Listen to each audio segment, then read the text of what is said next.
पहले की बात है। एक राज्य हुआ करता था जिसका नाम था चंद्रगढ़। वह राजा वीरसेन और रानी सौम्या राज करते थे। राज्य शांत था, लोग खुश थे, सब कुछ ठीक लग रहा था। लेकिन महल के पीछे एक पुराना टूटा फूटा हिस्सा था। उसे लोग अंधा महल कहते थे।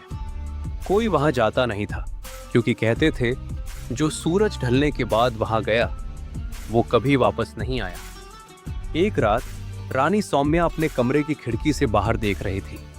तभी अंधे महल में अचानक एक दीपक जल उठा। रानी का दिल जोर से धड़कने लगा। वो घबराकर राजा के पास पहुंची और सब कुछ बताया। राजा वीरसेन मुस्कुरा दिए। उन्होंने कहा, यह सिर्फ अफवाहें हैं। लेकिन उसी रात महल में अजीब सी आवाजें आने लगी। ऐसा लग रहा था जैसे कोई धीमे धीमे फुसफुसा रहा हो। अगली सुबह राजा ने एक फैसला लिया। उन्होंने कहा, आज रात मैं खुद अंधे महल जाऊंगा। रानी ने बहुत मना किया लेकिन राजा नहीं माने। रात हुई, चांद बादलों में छुप गया। राजा मशाल लेकर अंधे महल के अंदर दाखिल हुए। अंदर का नजारा डरावना था। दीवारें जली हुई, सामान टूटा हुआ। तभी पीछे से एक आवाज आई, राजा वीरसेन। राजा तुरंत पलटे लेकिन वहां कोई नहीं था। अचानक दीवार पर एक काला साया उभरा। वो साया धीरे धीरे इंसान की शक्ल लेने लगा। वो कोई और नहीं था, वो था चंद्रगढ़ का पुराना राजा जिसे बरसों पहले धोखे से मार दिया गया था।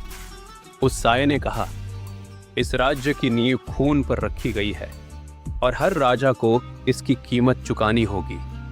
राजा वीरसेन डर से कांपने लगे। उसी पल महल के बाहर रानी सौम्या को एक जोर की चीख सुनाई दी। वो भागती हुई अंदर पहुंची। रानी ने आंखें बंद की और वो मंत्र पढ़ने लगी जो उनकी मां ने सिखाया था। तेज हवा चली, मशाल बुझ गई और वो साया गायब हो गया। सुबह होते ही अंधा महल पूरी तरह ढह गया।